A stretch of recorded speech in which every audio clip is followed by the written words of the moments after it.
c'est qu'on se posait vraiment des questions sur qu'est-ce qu'on va devenir, qu'est-ce que va devenir le tourisme. Hein. Bon. Et bien évidemment, en y pensant, on s'est dit qu'à un moment donné, il fallait quand même associer aussi hein, le tourisme de congrès et le tourisme d'affaires, hein, puisque les deux se rejoignent très vite. Hein.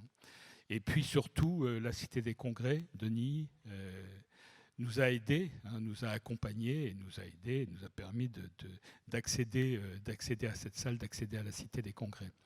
Donc voilà, donc je voulais le remercier. Et puis, simplement, à toi de jouer. Moi, maintenant, je vais juste écouter. Merci Jean, bonjour à toutes et à tous. Alors c'est d'abord pour moi un vrai plaisir de voir une salle remplie. Vous pouvez imaginer cet établissement pendant 15-16 mois. Alors je vais passer au-dessus des quelques mois où on a vu des réunions à 30 personnes, 50 personnes se réunir. Ça ne fait pas un modèle économique, mais ce n'est pas non plus la vie d'un établissement comme la Cité, ce n'est pas la vie de la métropole. C'est plus du tourisme, c'est de l'accompagnement de quelques événements ponctuels, institutionnels. C'est exactement ce pourquoi nous ne sommes pas programmés, Jean et moi. Alors Jean, sur la partie touristique, a eu la chance de pouvoir redémarrer plus tôt sur le tourisme d'agrément, puisque tu as vécu quand même l'été 2020, alors que nous, l'établissement s'est retrouvé fermé pour des raisons sanitaires. Et en voyant la salle hier, quand je suis rentré au début du colloque, je me suis dit, mais finalement, qu'est-ce qui a changé par rapport à 2 ans ? Alors, première vue, une salle remplie, il y a 2 ans, on se serait retrouvé dans le même contexte. Je vous aurais vu de dos et j'aurais vu 800 personnes regardant une scène. Mais sauf que si je descends les travées et je me retourne, je vois 800 masques. C'est un peu la différence d'il y a 1 an et demi, 2 ans. Ça, c'est l'anecdote. Évidemment, le masque, on commence à s'y faire. Il fait partie du paysage. Le pass sanitaire aussi, vous l'avez vu. L'important est devant nous. Il faut retenir ça. Et je dis ça notamment pour les jeunes étudiants qui nous ont rejoints. On pourrait être inquiet, ou vous pourriez être inquiet, vous, en tant que jeunes commençant vos études, sur le devenir du secteur du tourisme, le devenir du secteur du tourisme professionnel en particulier. J'ai envie de vous dire, ne soyez pas inquiets. Soyez optimistes parce que, pour l'anecdote, j'ai ramené le planning de la Cité. Vous voyez, il n'y a pas une page remplie de lignes, il y a 4-5 pages remplies de lignes. Ça, c'est le programme jusqu'à la fin de l'année. À la même époque, l'année dernière, on avait à peu près 100 événements au début septembre. Et 3 mois plus tard, on en avait réalisé une vingtaine. Et encore, sur les 20, c'était quelques concerts à jauge réduite qui étaient passés entre les gouttes. Alors autant dire que le secteur du congrès avait explosé en vol. Et donc, dans les fameux 20 événements dont je parle, il devait y avoir 15 conseils d'administration et 10 réunions de Nantes Métropole. Je caricature un peu, mais c'était quand même un peu la situation qu'on a vécue. Aujourd'hui, on n'est pas dans un optimisme béat, on est juste conscient que le tourisme reprend, le tourisme d'affaires va reprendre. C'était notre grosse inquiétude. Alors évidemment, et on aura, je pense, avec Clément tout à l'heure, l'occasion de revenir sur ces sujets, l'international sera sans doute un peu plus long au redémarrage. Même si déjà, je pense que Jean en a parlé, je pense que cet été, des touristes étrangers sont quand même passés sur la ville. Pour les congressistes, c'est un peu plus compliqué parce qu'on parle de congrès scientifiques, on parle aussi de postures d'organisateurs qui ont aussi bougé. On pourra aussi parler de comment c'était avant, quand on ne savait même pas qu'une visio, ça existait, et comment c'est aujourd'hui, quand on sait que le télétravail a pris sa part d'une manière assez formelle dans le quotidien, comment les visios deviennent un outil, mais ça n'est pas l'alpha et l'oméga du tourisme professionnel. Je veux aussi le dire, c'est qu'on a beaucoup entendu pendant 1 an et demi, les messages qui consistaient à dire c'est terminé, les gens ne se déplaceront plus. La preuve que si, après-demain, on reçoit France Urbaine, 2 fois plus d'inscrits que l'année record de France Urbaine depuis le début de ces réunions. Ça, c'est Nantes. C'est forcément Nantes, c'est grâce à Jean. Non, mais c'est un travail commun. Ce que je veux dire par là, c'est que ce qui est en train de se passer dans l'avenir, ça va être sans doute une accumulation de présentiel et de distanciel. Je ne vais pas m'étendre là-dessus. Je dis simplement que ce genre d'outils sont la traduction finalement des dynamiques territoriales. Le touriste d'affaires est un touriste d'agrément en puissance puisque c'est un prescripteur qui va ramener après, qu'il soit passé par la cité, par exemple, qui va ramener sa famille 1 an plus tard, 2 ans plus tard.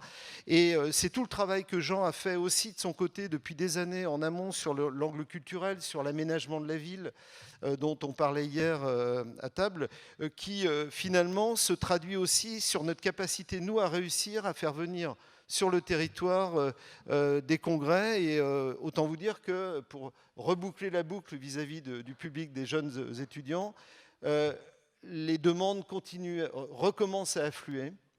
On va absorber les 50% qu'on avait laissés de côté pendant 18 mois, mais qui n'avaient pas disparu de l'agenda, les 50% d'événements.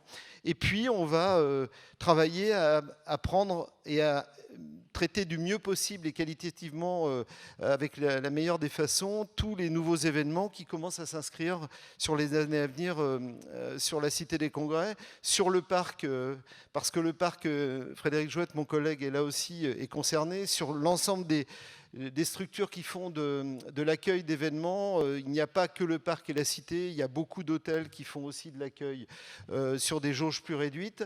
L'écosystème à Nantes a la chance de bien vivre en matière d'événementiel professionnel. Il travaille en concertation dans un bureau des congrès, on aura peut-être l'occasion d'en reparler aussi. Ce sont tous ces éléments de complémentarité qui font la réussite d'un territoire. Et moi, je suis fier, en tout cas depuis très longtemps, comme Jean, de participer à ma mesure et avec nos compétences à cette réussite collective.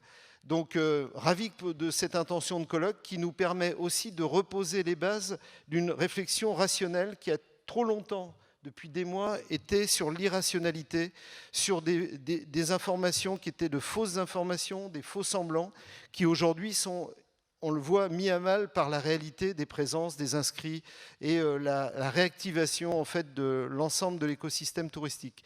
Donc, merci à vous pour cette participation à ce colloque. Merci à Jean aussi, parce que c'est quand même du van qui est parti l'idée et qui a été travaillé par Aurélie notamment et puis ses collègues. Et puis je crois qu'il faut que je passe maintenant, parce que j'ai été trop long, la parole à Clément. Merci beaucoup, Denis Caille, directeur de la Cité des Congrès, et Jean Blaise, directeur du Voyage à Nantes. On peut les applaudir tous les deux, et avec ces applaudissements, l'ensemble de leurs équipes, évidemment, qui se mobilisent notamment pour cet événement et relancer la filière sur notre territoire. On va parler, effectivement, merci messieurs pour cette introduction, de rencontres professionnelles, de tourisme d'affaires. C'est un sujet qui prend évidemment une importance dans ce colloque, ces 2 journées, parce que c'est un domaine majeur de notre économie. Juste quelques chiffres, parce que je suis journaliste économique et qu'on ne se refait pas. En 2019, ce sont 380 000 événements qui ont été organisés dans notre beau pays, regroupant au total 52 millions de personnes, avec des retombées économiques, pour vous donner quelques indicateurs quand même, fixés à 32 milliards d'euros, dont 5,5 de retombées qui ont bénéficié au secteur de l'hébergement, 3,4 au domaine de la restauration et 16,8 pour le reste des autres activités et prestations de services. Enfin, ce sont 335 000 emplois qui sont directement concernés et maintenus grâce à cette filière. Alors, la clientèle internationale aussi, avec une importance capitale, puisque ces dépenses, on en parlera peut-être, représentaient 44% des retombées économiques. Au-delà de ces enjeux directement éco, quels sont les impacts du tourisme professionnel pour un territoire, en l'occurrence le nôtre? Quelles sont les qualités nécessaires? Qu'est-ce qui fait là ou les singularités d'un territoire plutôt qu'un autre? Et puis, qu'est-ce qui justifie aujourd'hui de se déplacer? Je crois que Denis l'a un petit peu dit, a commencé à le dire dans ses propos. Qu'est-ce qui justifie aujourd'hui de se déplacer en présentiel plutôt que de vivre un événement 100% digital ou virtuel? On le verra avec mes invités. Enfin, quelles sont les grandes mutations digitales d'ailleurs et sociétales, puisqu'on en parlera, engagées par les acteurs de cette filière? Quels sont les niveaux de maturité, d'engagement qui peuvent dessiner, préfigurer ce tourisme du futur ou le futur du tourisme? On en parle évidemment avec mes invités pendant ou juste après ce jingle.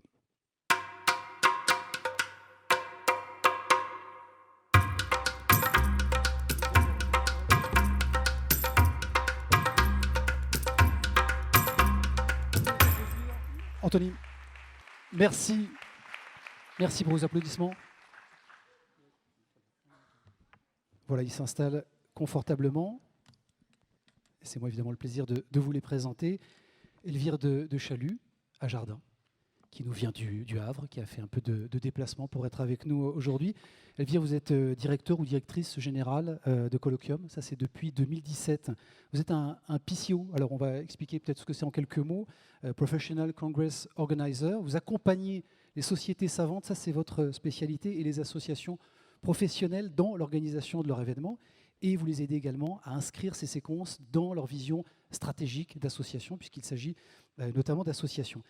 Mélanie Delaplan, juste à côté de moi, elle a fait un peu plus de route encore. Elle vient du nord d'un très beau pays qui s'appelle la Belgique, et de Bruxelles particulièrement, où elle y est installée depuis quelques années maintenant. Elle est fondatrice de Sustainability Addict. Vous accompagnez, Mélanie, vos clients dans la sensibilisation et l'engagement, plus que la sensibilisation, sur les sujets RSE, donc de responsabilité sociétale, et vous les accompagnez dans leur ensemble de leur process, la mise en place de ces stratégies. Anthony Forêt, à côté de moi, moins exotique, mais non moins qualitatif. Il nous vient de Paris. Il est directeur marketing et innovation chez Unimef, bien sûr, et vous accompagnez les réflexions et les travaux de l'ensemble de la filière événementielle sur de nombreux sujets. J'ai parcours client, design immersif, marketing territorial, stratégie relationnelle, ouverture des communautés, expérience digitale, on en parlera évidemment. Et puis, vous êtes également rédacteur en chef de l'Innovatoire, qui est un média, un laboratoire où justement ce tourisme du futur se dessine. Vous écoutez les signaux faibles, les grands changements sociétaux qui vont préfigurer ce tourisme. Anthony, on va commencer avec vous. J'ai envie de vous interpeller un petit peu sur l'état de ce tourisme d'affaires, ces rencontres professionnelles.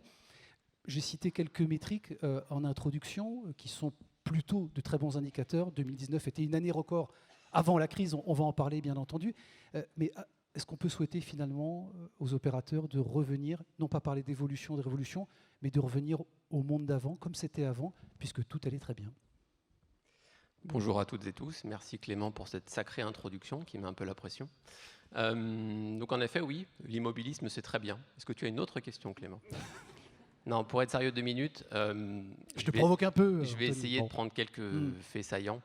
Il y a plusieurs études qui sont sorties post-crise. Je vais citer celle qui est faite par quelqu'un du secteur qui s'appelle Red Exhibition, qui est un gros organisateur d'événements professionnels au niveau international et qui s'est intéressé en fait sur l'évolution des comportements de ces exposants, de ces visiteurs professionnels, mais au-delà de ça, notre propre évolution dans nos pratiques courantes. Et leurs chiffres rejoignent d'autres chiffres. À peu près 85-90% d'entre nous avons essayé de nouveaux services numériques pendant cette période. De la consommation de vidéos en ligne, de conférences en ligne, l'achat, livraison à domicile de repas, télémédecine, boom du télémédecine. Donc, dit autrement, nous avons nous-mêmes fait évoluer nos pratiques. Première chose. Deuxième chose, les clients ont été privés de leur possibilité d'investir dans ce secteur pendant à peu près 1 an et demi. Ce qui veut dire qu'ils ont investi ailleurs, sur d'autres canaux marketing, le marketing digital, le marketing de contenu, etc. Donc, eux-mêmes ont changé leurs pratiques. Deuxième chose. Troisième chose, les concurrents ont bougé aussi. Quand vous êtes un site événementiel et que vous voyez par exemple les dernières innovations de Palais des Congrès de Montréal, par exemple, qui travaille beaucoup sur le design d'immersion, quand vous voyez les travaux qu'a fait le campus Capgemini pour aller sur le marketing sensoriel, et ben finalement, vous vous dites, si je n'ai pas bougé, par définition, j'ai reculé. Quatrième chose, des nouveaux entrants. Amazon qui se met à sponsoriser des événements de sport. YouTube qui ouvre sa première salle de concert aux États-Unis. Et bien d'autres. Donc ça veut dire qu'il y a des nouveaux entrants qui vont là aussi, par définition, capter des budgets. Et puis la dernière chose, c'est l'accélération en fait, des tensions qui étaient déjà là dans la société. Le GIEC a sorti son rapport, on pourrait revenir dessus, mais qui montre à quel point on est à bout.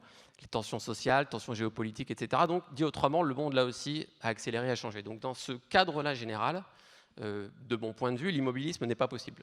Et sortir de l'immobilisme, ça veut dire, ce qui est moi le préalable pour moi en fait, à toute démarche entrepreneuriale, c'est d'avoir une posture d'ouverture quant à ces signaux faibles, à l'innovation et aux nouvelles pratiques. On pourrait parler des stratégies relationnelles, on va sans doute en parler. Peut-être que je terminerai juste mon introduction en parlant de digital. Là, c'est le moment où je vais à peu près me mettre à dos 65-70% de cette salle. Mais le sujet du digital nous a beaucoup occupés. On a fait beaucoup de débats pendant plusieurs mois dans notre secteur avec une question préalable. Est-ce que le digital va remplacer la rencontre physique? Pour moi, c'est un débat, pardonnez-moi de l'expression, de vieux. Voilà, c'est pour réveiller la salle après le déjeuner. Surtout d'une génération à une autre. Pour moi, c'est un débat qui n'a absolument aucun sens dans le monde dans lequel on vit, qui est en fait tout simplement numérisé absolument partout. Je pense qu'il n'y en a pas un, ou peut-être un dans cette salle qui n'a pas de smartphone, qui ne réserve pas ses billets de train en ligne, etc. Le digital est partout. Pour moi, poser cette question relèverait de poser la question de dire est-ce que le courrier postal va remplacer la rencontre? Est-ce que le téléphone est en opposition à la rencontre physique? Donc pour moi, ça c'est un débat que je mets complètement de côté, qui ne m'intéresse vraiment pas. Ensuite, vous avez eu le débat qui consistait à dire oui, mais qu'est-ce que c'est la rencontre physique de plus que le digital? Donc on nous a dit c'est de l'émotion. C'est vrai qu'on vit des émotions.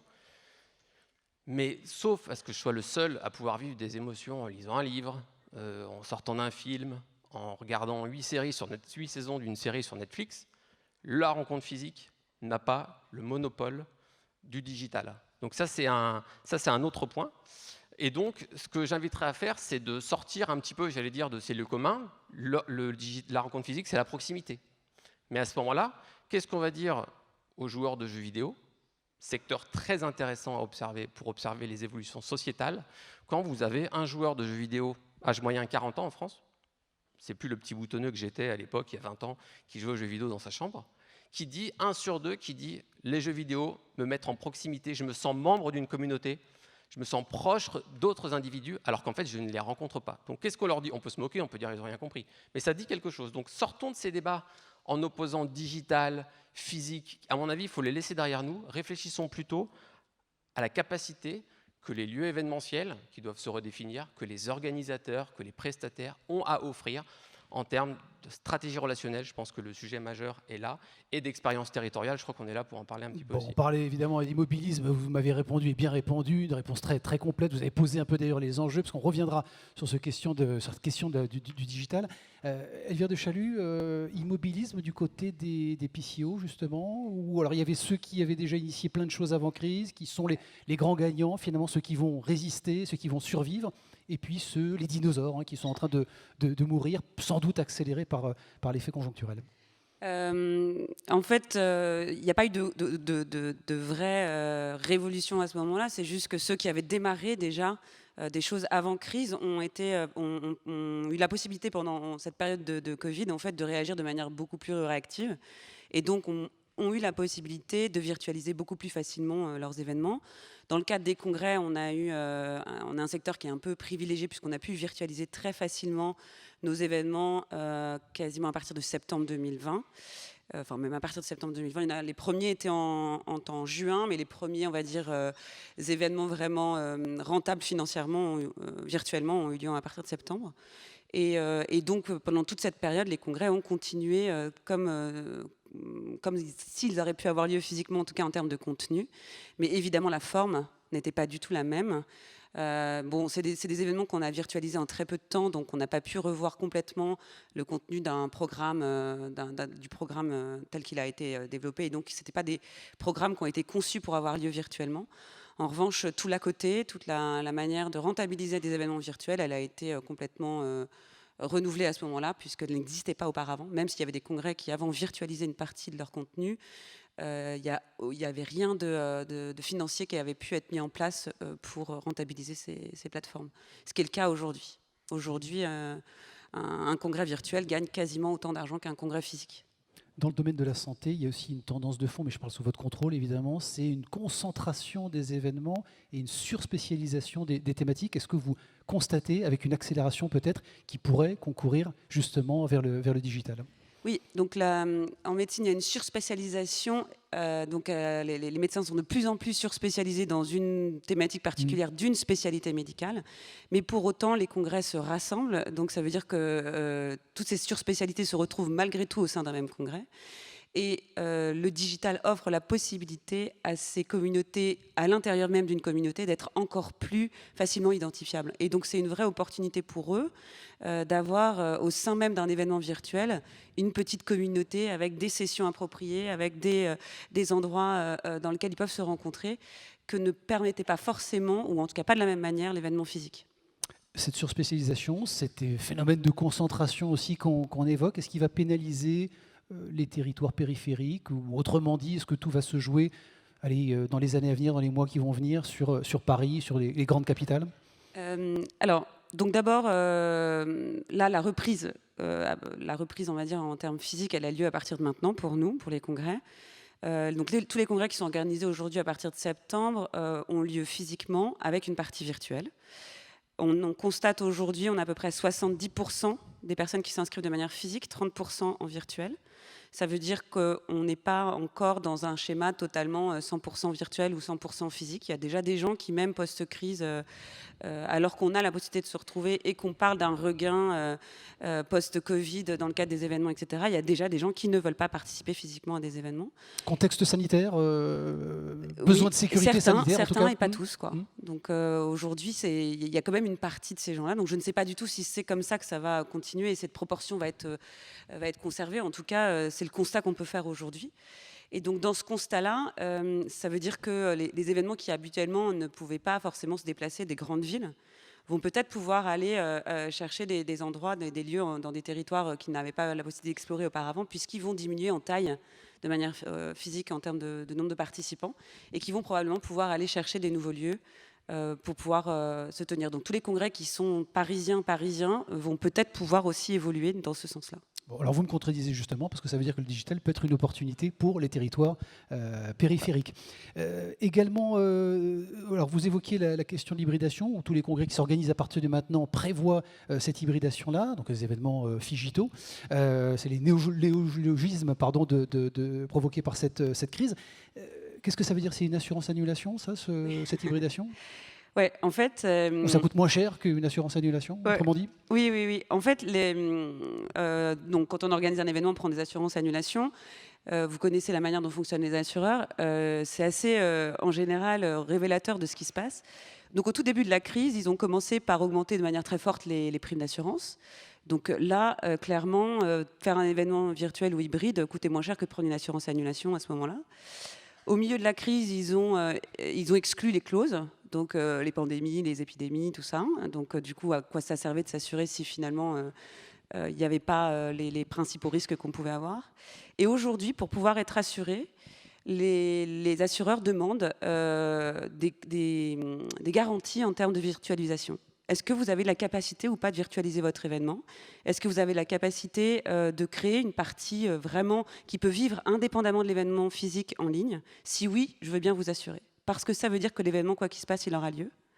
Et donc c'est assez révélateur du risque réel qu'un événement prend, puisque donc, les assureurs, c'est le risque qu'ils évaluent. Et donc le risque que prend un événement finalement, il est quand même largement amoindri quand il a une plateforme virtuelle à disposition, qui peut être mis en place de manière rapide pour pouvoir contrer éventuellement une éventuelle interdiction. Bon, les PCO sont prêts aujourd'hui, les niveaux de maturité techno sont suffisamment, les curseurs sont assez hauts là-dessus? Alors il y a beaucoup de choses qui se sont passées entre-temps. Il n'y a pas que les PCO, il y a aussi tous les prestataires qui naviguent autour des PCO qui ont évolué dans ce sens-là. Il y a encore plusieurs sujets qui ne sont pas totalement creusés à mon avis, notamment la data. L'exploitation des datas qui aujourd'hui, sous couvert de RGPD, fait que la plupart des prestataires ne souhaitent pas totalement exploiter ce vivier-là qui est, à mon avis, le seul moyen qu'on aura à terme de pouvoir réellement faire coexister des événements physiques et virtuels. Pour le règlement général sur la protection des données, oui. Je traduis le RGPD pour nos amis les acronymes. Voilà. Et donc voilà, ça c'est le point principal à mon avis qui manque. Sur le reste, toute la technologie vidéo, etc. a beaucoup évolué pendant cette période-là. Le seul point sur lequel je pense qu'il me reste encore des choses à faire, qui a un peu été testé, c'est toute l'interactivité qui peut y avoir lieu entre les participants physiques et les participants qui auront lieu virtuellement. Aujourd'hui, on n'a eu que des congrès soit 100% physiques, soit 100% virtuels. L'interaction entre les participants présents dans une salle et des participants présents virtuellement, aujourd'hui, on va mettre en place des choses pour les congrès qui arrivent. C'est pas des choses qu'on a expérimentées, on ne sait pas encore si ça va marcher ou pas. Et c'est ce qui est un peu délicat, quoi qu'il se passe même virtuellement sur les congrès virtuels. Ce qui est délicat, c'est d'arriver à créer une vraie interaction entre participants, recréer une forme d'intérêt de la rencontre pendant un événement. Bon, interaction, on en reparlera évidemment, et du digital aussi, parce que vous avez commencé à parler en plus de data et évidemment de récolte de ces données et d'exploitation. Mélanie, je parlais d'immobilisme tout à l'heure. Qu'est-ce que vous constatez de votre côté, et pas que de Bruxelles, parce que vous travaillez sur 3 territoires, qui est d'ailleurs votre parcours de vie, puisque vous êtes passé à Londres, vous êtes allé à Paris, vous étiez à Paris, et vous êtes maintenant à Bruxelles. D'ailleurs, c'est intéressant, hein, est-ce que culturellement, ces territoires fonctionnent différemment et est-ce que cet immobilisme qu'on évoquait, finalement, est une idée reçue? Tous ces acteurs ont bougé, se sont mis en ordre de marche, accélérés par l'effet de la crise. Alors, réponse à la première question, oui. Je dirais qu'il y a des vraies façons différentes de faire du business. L'Angleterre a toujours été une petite île à part, donc je dirais qu'ils sont un petit peu plus orientés business, vraiment, dans leur façon d'approcher les choses. Alors qu'en France et en Belgique aussi, c'est un petit peu plus, je dirais, vieille école. On reste beaucoup, quand on parle d'immobilisme, je dirais qu'on le sent peut-être un petit peu plus en France et en Belgique, parce qu'on a des institutions qui sont bien installées, on a on a aussi la hiérarchie qui n'est pas perçue de la même façon en France et en Angleterre. Donc ça, c'est un petit peu pour partager la façon mon expérience internationale, on va dire. Et alors après, en termes d'immobilisme, je dirais que avant la crise Covid, il y avait un vrai engouement sur tous les sujets de responsabilité sociétale dans l'événementiel. C'était un gros sujet. Il y a eu le confinement et tout s'est arrêté. Tout le monde était un petit peu comme un lapin pris devant les phares d'une voiture. Et il y a eu ce que j'ai remarqué, c'est les petits acteurs, les agences événementielles avec qui je travaille beaucoup, notamment en France, ont pris ce temps pour s'arrêter. C'est un secteur où les gens, ils sont tout le temps dans le mouvement, ils ont toujours quelque chose à faire, ils sont toujours dans l'urgence, en fait. Et j'ai trouvé que ça a été un moment de réflexion, en fait. Ils ont pu se poser et réfléchir à où est-ce qu'ils voulaient aller. Et la RSE, c'est toujours un sujet qu'on met un petit peu de côté. On veut le faire, mais il y a un client qui a une demande, il faut délivrer, il faut le faire. Donc la RSE, ça passe toujours un petit peu après. Le sujet d'ouverture. Voilà. Dans les COMEX, le sujet d'ouverture. Exactement. Bon. Et là, je le vois depuis quelques mois. J'ai beaucoup de demandes sur, ça y est, on a décidé, on veut avancer sur la RSE. Et ce qui est drôle, c'est que mes clients ont l'impression de ne pas être matures sur le sujet, de ne pas faire grand-chose. Et mon boulot, c'est aussi de parler avec eux, de comprendre où ils en sont, de comprendre quelles sont leurs pratiques. Et je me rends compte qu'en fait, ils font beaucoup de choses. C'est qu'ils sont pas immobiles. Ils ont juste, ils manquent de confiance en eux sur ce qu'ils font et les choses bien qu'ils font en fait. Donc je dirais que en ça, la crise a beaucoup accéléré cette démarche RSE. Et j'ai un autre exemple qui va contredire ce que je disais sur l'Angleterre peut-être. Mais j'ai un client à Londres pour qui il y a 10 ans, j'ai mis en place un ISO 20121. Qu'il l'a laissé Expliquez tomber en quelques mots ce que c'est, quand même, pour celles et ceux qui ne maîtrisent pas l'ISO. C'est une certification pour l'organisation d'événements responsables. Donc c'est un système de management, c'est la façon dont on organise les choses en interne pour pouvoir avoir un process d'amélioration continue. Et au bout d'un an, ils l'ont laissé tomber parce qu'ils avaient décidé qu'ils n'avaient plus les ressources. Et ils m'ont rappelé il y a 6 mois, ils m'ont dit, voilà, on est au pied du mur, nos clients nous demandent d'avoir une politique RSE et on ne sait pas quoi répondre. Donc maintenant, on est dans l'urgence. Voilà, donc je crois qu'il y a aussi une vraie prise de conscience qu'il y a besoin d'avancer sur ces sujets-là. Et c'est un petit peu tout le sujet aussi du colloque depuis hier, tous ces sujets qu'on a vus sur est-ce que le tourisme aussi d'affaires est compatible avec des objectifs de ne pas augmenter les températures mondiales de plus d'1,5 degré. C'est un gros sujet, énorme sujet. Bon, Mélanie, s'arrêter au bout d'un an, ça ressemble à une forme d'impatience. C'était légitime parce qu'il n'y avait pas de retour sur investissement à l'époque. Comment est-ce que vous arrivez à les convaincre aujourd'hui ? Aujourd'hui, ils savent qu'ils n'ont plus le choix, notamment chez les agences. Il y a un vrai... chez les donneurs d'ordre, on va appeler ça comme ça, il y a une vraie demande. On peut prendre l'exemple de l'appel d'offres SNCF qui est sorti l'été dernier. La SNCF, dans son appel d'offres, il y avait 20% de la note totale qui était sur la responsabilité sociétale des agences. Donc c'est un gros sujet chez les corpos et les agences, en tout cas, ne peuvent plus faire sans. Et c'est un peu ce système de on descend la pyramide, en fait. C'est les gros donneurs d'ordre qui, il y a 10 ans, avaient une politique RSE sur leur site internet. C'était tout beau, c'était du marketing. La cosmétique, on peut dire comme ça. Oui, c'était de la cosmétique. Ça ne veut pas dire que ça ne partait pas d'un bon sentiment, mais c'est juste qu'ils commençaient sur le sujet. Et 10 ans après, ces grosses organisations, elles ont mis des budgets, elles sont plus matures, et elles se rendent compte que si elles ne maîtrisent pas leur chaîne de valeur, ça va revenir en boomerang si, j'en sais rien, à une conférence, une grosse boîte de pharma donne des stylos fabriqués en Chine par des petits-enfants, par exemple. C'est le genre de choses qui peut sortir. Et qu'est-ce que va faire le donneur d'ordre ? Il va aller voir son agence et il va lui dire « Mais comment ça se fait que mes stylos ils viennent de Chine ?» fabriqués par des petits-enfants. Et l'agence, elle va aller voir son prestat qui lui vend les stylos, et ainsi de suite. Et là, je crois qu'on est dans la période où les acteurs professionnels de l'événementiel, les agences, ont besoin elles-mêmes de faire ce travail de comprendre leur chaîne de valeur. Et d'ailleurs, c'est à peu près 80% des impacts environnementaux sont dans la chaîne de valeur, parce que c'est un métier où on assemble des services.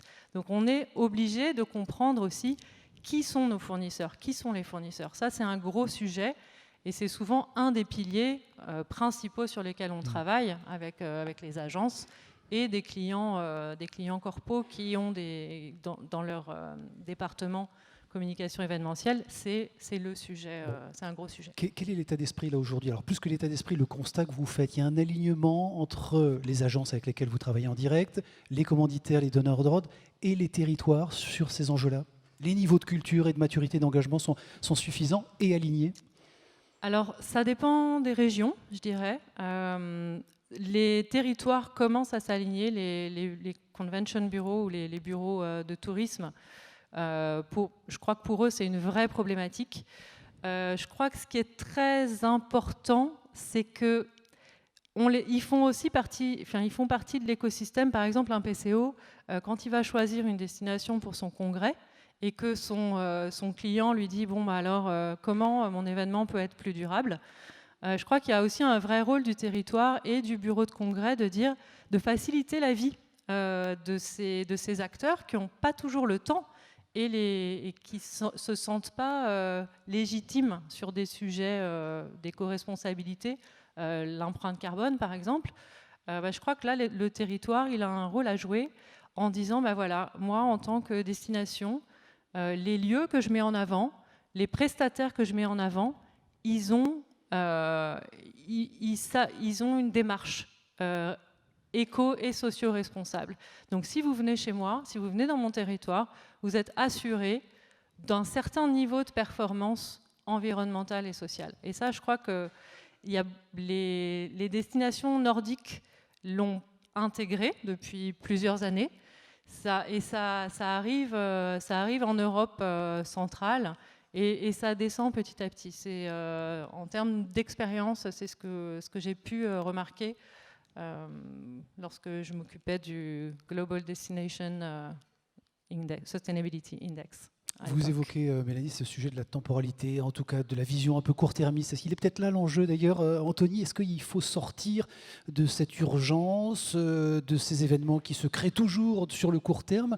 Est-ce que les territoires notamment ont une vision un peu stratégique, ont une vision sur ces sujets-là et se mettent en ordre de marche, ont des choses un peu structurées et plutôt moyen-long terme que effectivement toujours voir le court terme, emmené par l'analytique, le comptable, la rentabilité, le profit?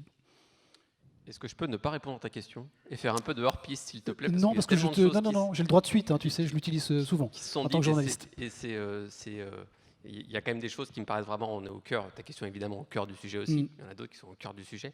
Sur ce qu'a dit Elvire, et on va faire le lien du coup avec le développement territorial, ne t'inquiète pas. Merci. Elle parlait en effet des grands événements qui allaient peut-être réduire leur jauge de participants physiques et donc pouvoir là aussi se diffuser plus facilement sur certains territoires. Ça, d'une certaine manière, c'est le fruit d'une stratégie qui est pensée par l'organisateur, qui va dire derrière, je vais me diffuser sur de nouveaux territoires.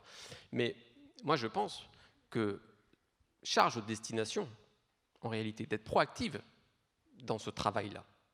Et en fait, d'aller démarcher ces grands événements qu'elles ne peuvent pas accueillir et de leur proposer spontanément une déclinaison, un spin-off, une capsule territoriale indexée sur leur filière économique, filière de recherche, etc. Je vais prendre des exemples.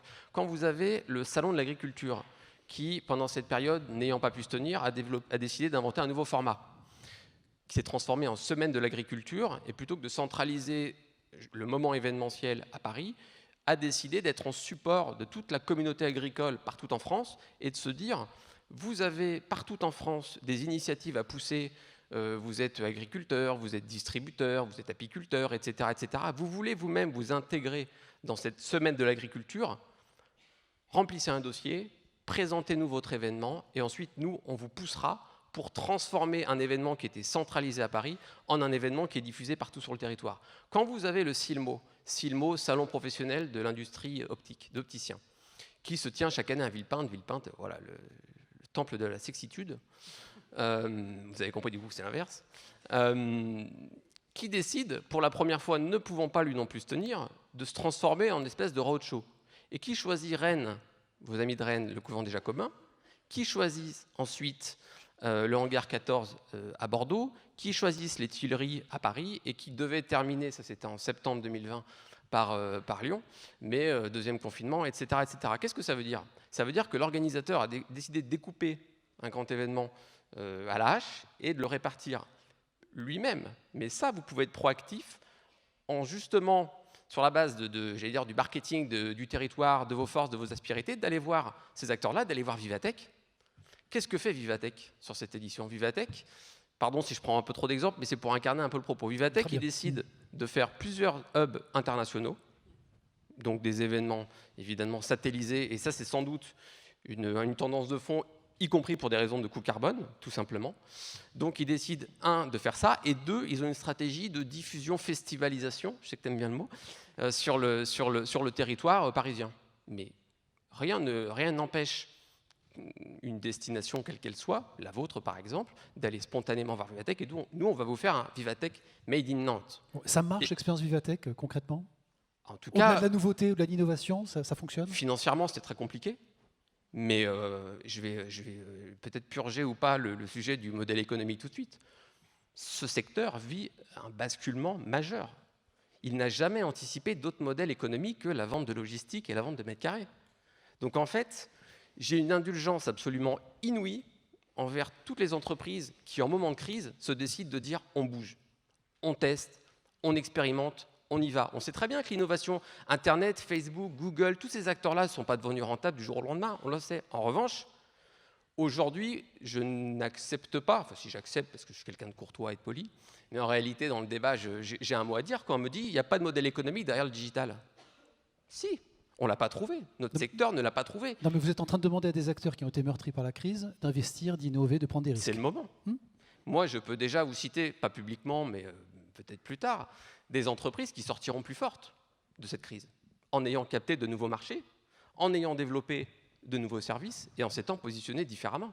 Ça, je peux déjà vous les citer. Je peux vous citer des entreprises qui, ayant adopté la stratégie du hérisson, n'ont pas bougé, perdront des parts de marché. Je ne veux pas être trop dur, mais on a peu de temps, et donc ça m'amène à amener un peu d'aspérité, voilà, un peu de relief dans le discours. Mais il n'y a pas de fatalité, et en effet, en période telle qu'on les vit, eh l'innovation est nécessaire. Tu me permets juste de rebondir sur le virtuel, parce que je pense qu'il y a un sujet majeur, encore un autre, ça c'est ma technique pour garder la parole, un sujet majeur derrière le virtuel, c'est que quand on dit expérience hybride virtuelle, on sous-entend grosso modo qu'il y a des personnes qui sont présentes physiquement, pour les personnes physiques, et puis les autres derrière leur ordinateur.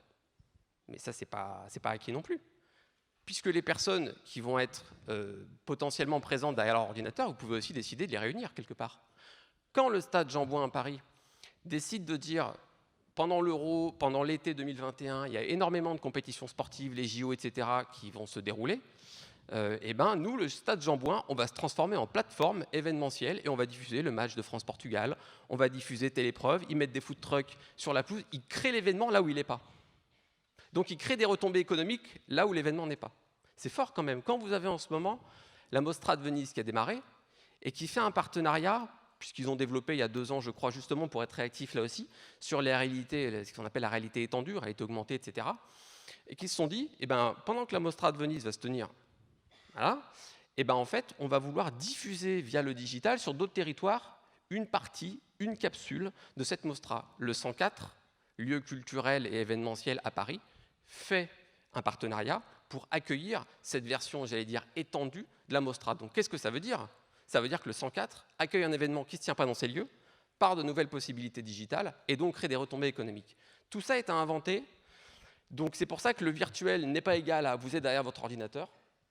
La présence physique peut, là aussi, être légitimement repensée. Il y a beaucoup d'autres choses à faire. Si on se dit que le digital peut servir à faire telle ou telle chose, l'expérience physique doit servir à faire autre chose. Et pour moi, le vrai débat, il est là. C'est le débat pourquoi on se déplace ou pourquoi on ne se déplace pas. Pour la question de l'innovation, évidemment, est-ce que vos métiers, Elvire de Chalut, sont en train de changer fondamentalement? Racontez-nous votre quotidien. Est-ce que c'est une tendance de fond, une lame de fond ou une parenthèse dans un contexte d'urgence sanitaire? Non, ça a d'abord été une grosse parenthèse dans un contexte d'urgence sanitaire, c'est sûr. En revanche, ça a changé totalement notre manière de fonctionner. Et comme je le disais un petit peu tout à l'heure, les congrès virtuels qu'on a fait pendant cette période-là, on les a organisés un petit peu au dernier moment, parfois en un mois. Donc changer 500 intervenants qui devaient intervenir physiquement en un mois pour qu'ils puissent intervenir de manière virtuelle, c'est pas quelque chose qu'on avait été habitué à faire auparavant. Et évidemment que là, ça a changé notre métier de manière importante. Mais en revanche, tous ces événements qu'on a fait pendant cette période-là, ils étaient à la base prévus pour être physiques et donc on avait commencé à les organiser naturellement. Aujourd'hui, la manière dont on les organise, c'est que les sessions dans un congrès, un format hybride, les sessions qui vont avoir lieu on-site physiquement, elles sont pensées comme elles l'étaient auparavant, et les sessions qui ont lieu de manière virtuelle ne sont pas du tout pensées comme auparavant. Ça ne nécessite pas du tout les mêmes capacités. Il y a des capacités de on va dire, narration, enfin de mise en récit. En récit, exactement, de ces sessions-là qui, dans un congrès médical, c'était pas du tout leur fort. Donc tout ça, c'est des choses qui sont à mettre en place. Et donc, on va faire cohabiter au sein d'un même événement à la fois des sessions physiques, des sessions qui auront lieu physiquement et virtuellement, et des sessions qui auront lieu uniquement virtuellement. Et ça, clairement, c'était des capacités qu'on n'avait pas au préalable et qui ont vraiment évolué avec cette crise. Qu'est-ce qui vous fait choisir aujourd'hui une destination plutôt qu'une autre? Alors dans ce contexte, évidemment avec du digital, l'hybridation, ça vous l'évoquiez, mais à quoi vous êtes sensible aujourd'hui?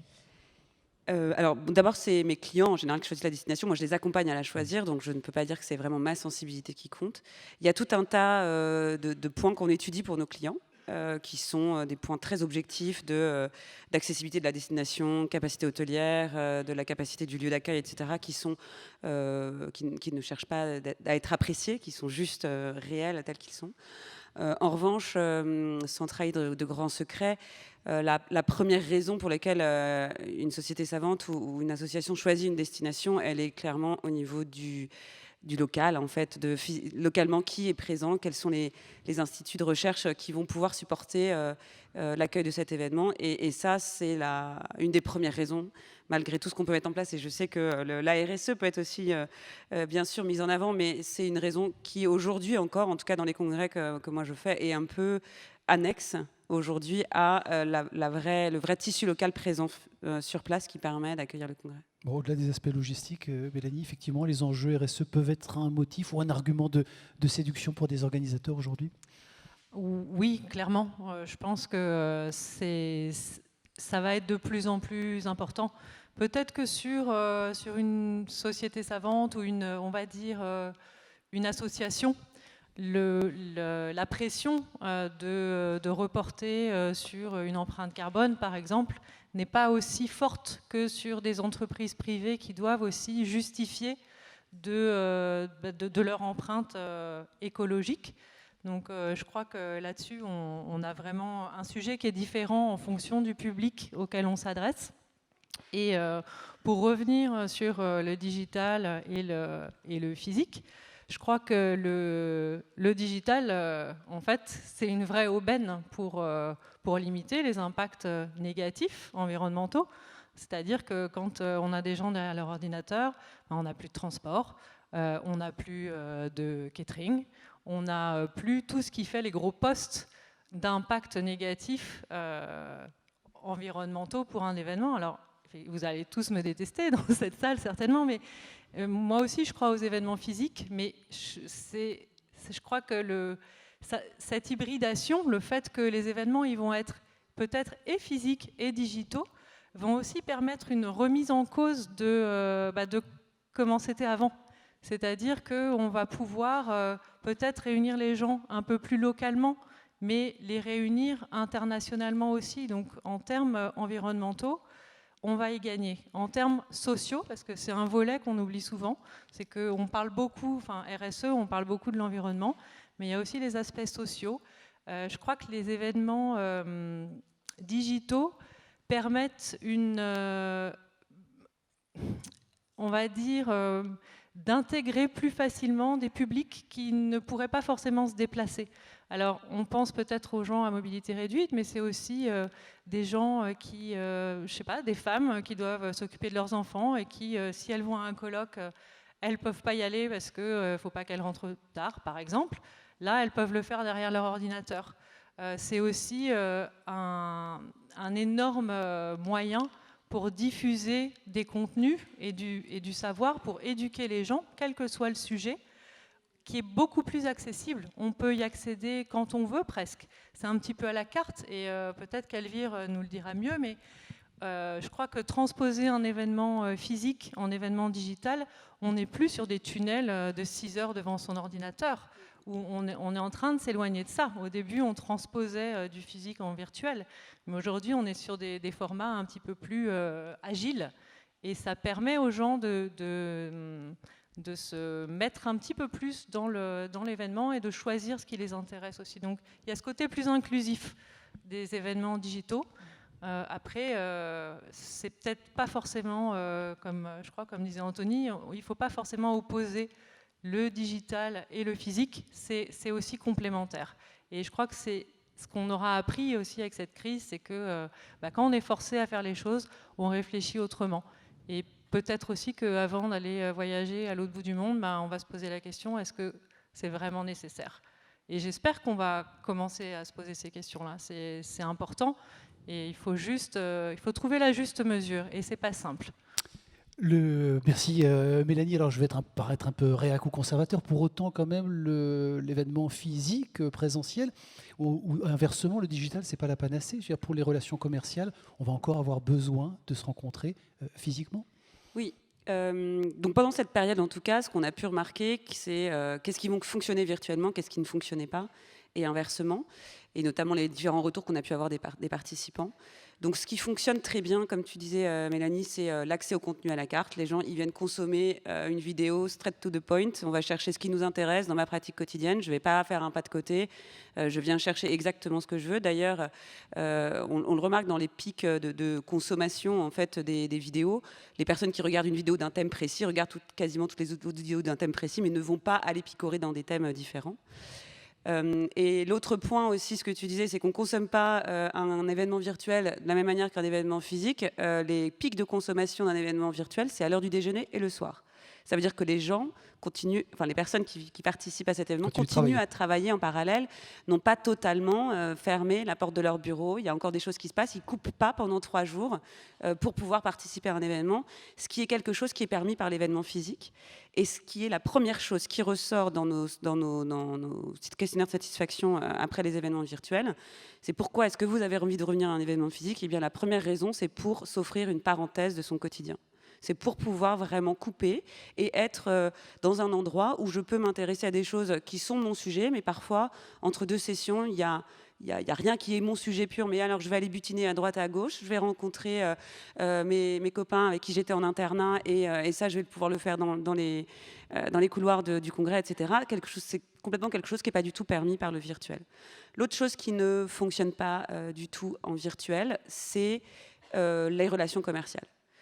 Tout ce qui était stand, même si je sais que Anthony pense un peu autrement, mais les stands virtuels, ça n'a pas du tout marché. Pas encore.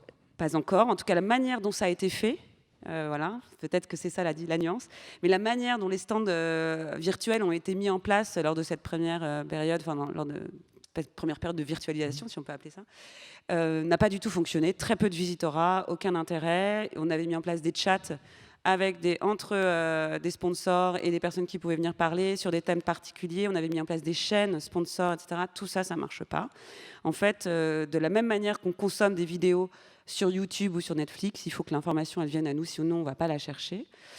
Et donc, du coup, ce qui a très bien fonctionné en termes de commercialisation sur les événements virtuels, c'est du contenu sponsorisé. Donc, un slot qu'on offre, qu'on vend dans un programme à un partenaire industriel et dans lequel il va faire intervenir dans ce slot des médecins qui parlent d'un sujet du pancréas, par exemple, et eux sont le labo qui permettent d'avoir un médicament dans un traitement du pancréas. Et donc, c'est la manière de communiquer qui marche le mieux, qui marche même très bien et qui marche mieux qu'en physique, en termes de nombre de personnes qui assistent à ces sessions, et qui, en plus, se vend très cher auprès des laboratoires, donc qui permet vraiment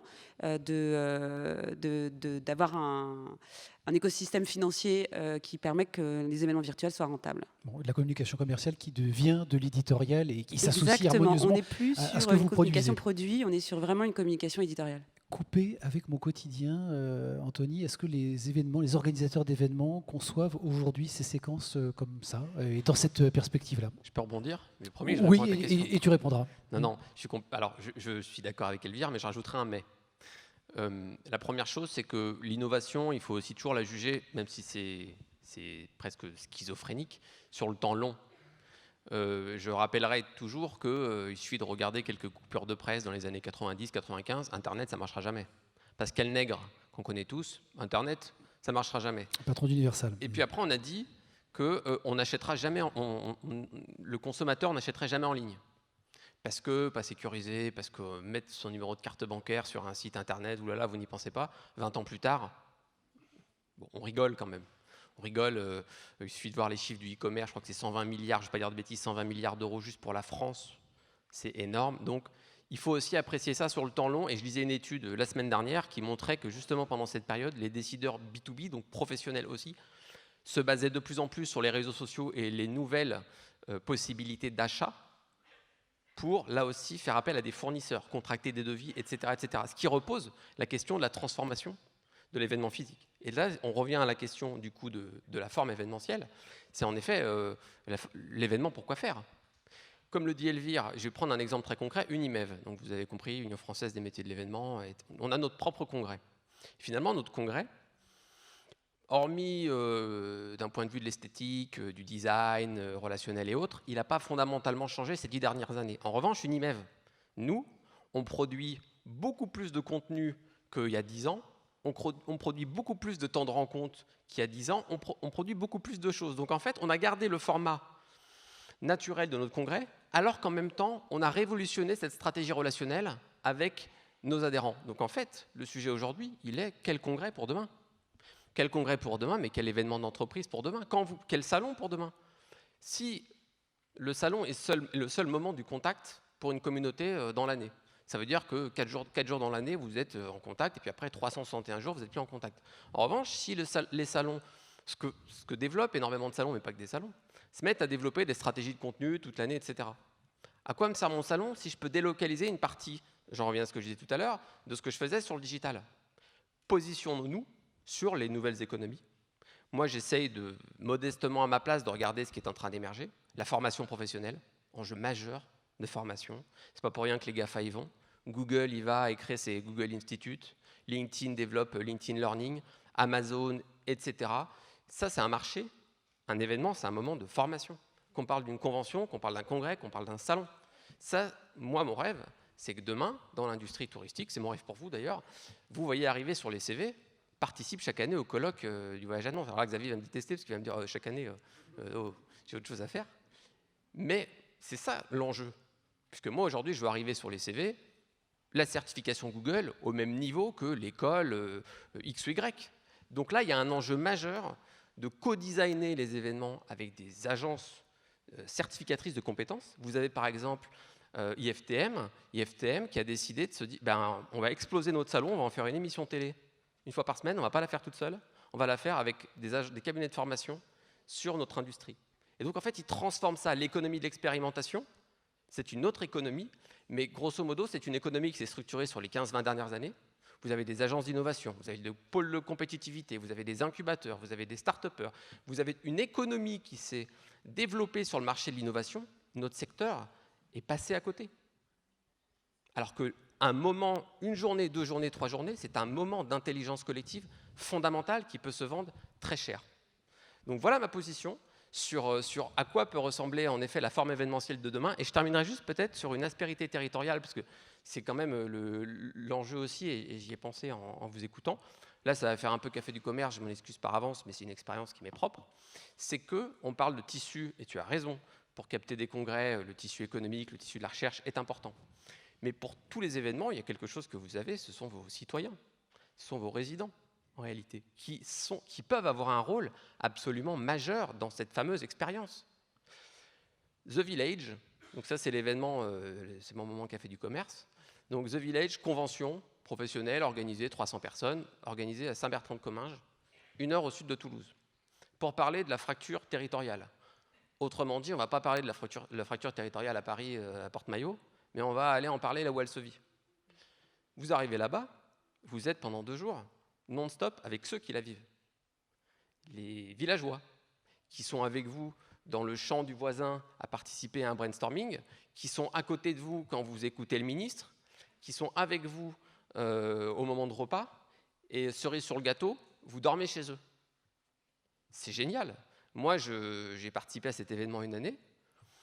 Il y avait des top intervenants, je ne me rappelle pas. Ce que je me rappelle, c'est les discussions que j'ai eues, c'est le moment que j'ai eu avec ce villageois, etc., quand je suis allé dormir chez lui, etc. Donc, je pense qu'il y a là aussi la nécessité de faire transpirer sur le territoire ce qui se passe dans cette boîte noire qu'on appelle un centre de congrès, qui à mon avis porte très mal son nom. Voilà, 100% des gens je me les mets à dos maintenant. Mais je pense qu'il faut faire transpirer tout ça à l'extérieur. Il n'y a pas de raison qu'on fasse transpirer des compétitions sportives, des festivals et autres, et qu'un congrès international, une convention, puisse pas être retransmise dans des écoles partenaires, sur un écran géant devant l'hôtel de ville, etc., que ça transpire. Et donc je pense que ça, c'est quelque chose, un levier de développement immense, de positionnement différenciant pour les territoires, qui est dire, nous, dans notre offre de service, vous allez vivre avec des Nantais. Évidemment, qui souhaitent participer à un programme X ou Y, etc. Il ne suffit pas d'aller chercher ceux qui ne veulent pas. Mais voilà pour revenir à la dimension territoriale et à ce que chacun peut mettre en avant auprès des clients. Notion donc évidemment d'ouverture et d'expérience pour celles et ceux qui vivent ces séquences-là. Vous évoquez le sujet justement de la formation. Mélanie, est-ce qu'on est en ordre de marche justement? Alors on va plus loin, on bouscule un peu les habitus, les réflexes, les process de cette industrie du tourisme d'affaires ou rencontres professionnelles. L'enjeu, il est aussi de la formation, c'est les talents qui vont rejoindre les organisations demain. Est-ce qu'on est prêt et relativement mature sur ces sujets-là? Eh bien, ça, peut-être que les étudiants qui sont sur le côté là pourront nous le dire. Je pense que les sujets environnementaux et sociétaux sont intégrés dans les programmes, enfin, j'ose l'espérer. Moi, ce que je note surtout, et je l'évoquais tout à l'heure dans les entreprises dans lesquelles j'interviens, c'est ce manque de confiance, en fait. J'ai l'impression que le mot RSE, il fait peur. C'est peut-être comme le mot innovation. Peut-être que tout le monde fait de l'innovation tous les jours. Le secteur a prouvé qu'il a pu se réinventer. Eh bien, mes clients, ils font plein de choses, mais ils ne savent pas le formaliser. Ils ne s'en rendent pas compte. J'ai fait, en général, la façon dont je commence, c'est que je parle avec les différentes personnes en interne pour comprendre leur niveau de maturité, pour comprendre quelle est leur vision. de leur métier et de l'environnement, de la société. Et je me rends compte qu'ils font énormément de choses, qu'ils ne savent pas le valoriser, ils ne savent pas le formaliser. Et c'est un petit peu comme c'est là que j'accompagne toutes ces entreprises à ne pas avoir peur aussi de dire ce qu'ils font. Et ce qu'ils font, ce ne sera jamais parfait. C'est que c'est une constante quête de faire les choses mieux. Et je crois que la formation, elle est vitale dans le sens où eh bien, on apprend toujours et c'est pas RSE, c'est pas un mot barbare. Quand une agence elle s'assure que les restes du repas vont être récupérés par une association, ça leur semble normal. Mais je crois que tout le monde ne le fait pas. C'est juste qu'il faut savoir peut-être mettre le mot RSE dessus. Et ça se valorise. Et je crois que la formation et le fait de dire bah oui, ce que tu fais c'est bien, regarde comment tu peux encore améliorer. Peut-être que l'amélioration c'est de t'assurer que plutôt que de jeter des repas, de demander à ton client un nombre précis, d'impliquer les participants aussi. Et ça fait partie de quelque part la digitalisation et le fait qu'on garde le lien avec ces participants en amont et en aval d'un événement. Un événement, c'est un temps T, mais il y a aussi un temps avant et un temps après. Et pendant ce temps avant, c'est des moments où on peut éduquer aussi les participants, parce qu'on n'y pense pas toujours. Quand vous participez à un événement et qu'il y a 2 déjeuners, 2 petits déjeuners, et que au dernier moment, vous décidez de ne pas y aller, l'organisateur, il se retrouve avec des repas sur les bras. Donc si en amont, on a communiqué auprès du public de dire « s'il vous plaît, revenez vers nous, si vous ne venez pas déjeuner, dites-le nous », ça nous permet de ne pas jeter un repas à la poubelle. C'est des problématiques de communication et de changement de comportement, encore une fois. Alors Mélanie, juste une chose, parce que la vertu, j'y crois beaucoup. Est-ce que ça suffit pour convaincre? Est-ce que l'enjeu, il n'est pas plutôt de réconcilier performance sociétale avec la performance globale? C'est ça qui va convaincre notamment les contrôleurs de gestion, les cost killers, les gens qui vont prendre des décisions au moment. Alors ça, c'est une vraie problématique. C'est notamment dans les agences, qui est un milieu assez concurrentiel. Ce qu'on m'oppose toujours comme argument, c'est de dire oui, mais si je fais une proposition plus responsable environnementalement et socialement, ça coûte plus cher. Et moi, je ne veux pas prendre le risque de faire une proposition qui est 20% plus chère que mon concurrent et de perdre l'appel d'offres. Et ça, c'est une vraie problématique. C'est pour ça que quand je disais que les donneurs d'ordre sont plus matures sur le sujet de la responsabilité sociétale, il va falloir passer un deuxième cap, c'est peut-être, et là on rejoint la formation, c'est former les achats, parce que les achats, ils ont encore trop une démarche au moins 10 ans. Et s'ils étaient formés à l'impact positif à moyen et long terme d'une démarche plus responsable, peut-être que les choses changeraient un petit peu aussi. C'est que si on est une agence et qu'on travaille sur un événement récurrent, ah bah oui, la première année, changer les choses, ça va prendre du temps, ça va prendre des ressources et ça va peut-être aussi coûter un petit peu d'argent parce qu'il va falloir prendre un conseil externe parce qu'on ne sait pas encore faire. Mais l'année d'après, tout ça, c'est acquis. Les gens, ils sont formés. Donc, ils savent faire. Donc, on est vraiment dans cette problématique où on ne peut pas regarder l'immédiateté. Et que, à terme, et je crois que toutes les entreprises l'ont compris, c'est que même en termes de recrutement, on parle de formation aussi. C'est que si on veut aujourd'hui recruter les jeunes, et il faut avoir une raison d'être. Il ne faut pas être là que pour le profit. Il faut que les gens aient envie de venir travailler pour vous. Et ça, c'est aussi une vraie problématique. Donc, c'est un tas de sujets qui sont compliqués parce qu'on n'a pas d'indicateur non plus. C'est que des fois, mes clients ils me disent non, mais comment on fait pour mesurer un impact sociétal positif? Les grands groupes, ils utilisent la parité dans les entreprises. Peut-être qu'une petite agence, ça va être, quand il y a quelqu'un qui arrive, on parle aussi de la RSE, on parle aussi de notre démarche, et c'est pas encore dans les réflexes, en fait. Et moi, mon boulot, c'est vraiment de faire en sorte que ça devienne intégré dans les pratiques. C'est que pour l'instant, ça vient sur le côté, ça vient comme une compétence à part, mais quelque part, c'est un business model qui est un peu nul en fait. C'est que moi, ce que je veux, c'est que les gens n'aient plus besoin de moi, c'est que ça soit intégré dans les pratiques. Et je crois que le Covid a ouvert les yeux sur ces sujets-là. Avec ces enjeux de recrutement que vous évoquez, notamment d'attirer et de garder les talents pour cette filière.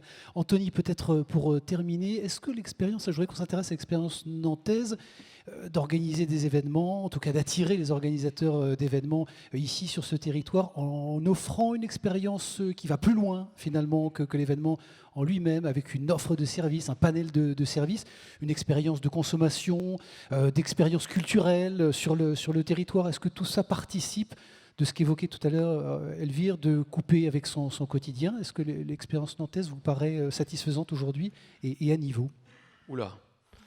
Pour finir de vous mettre tout le monde à dos, évidemment.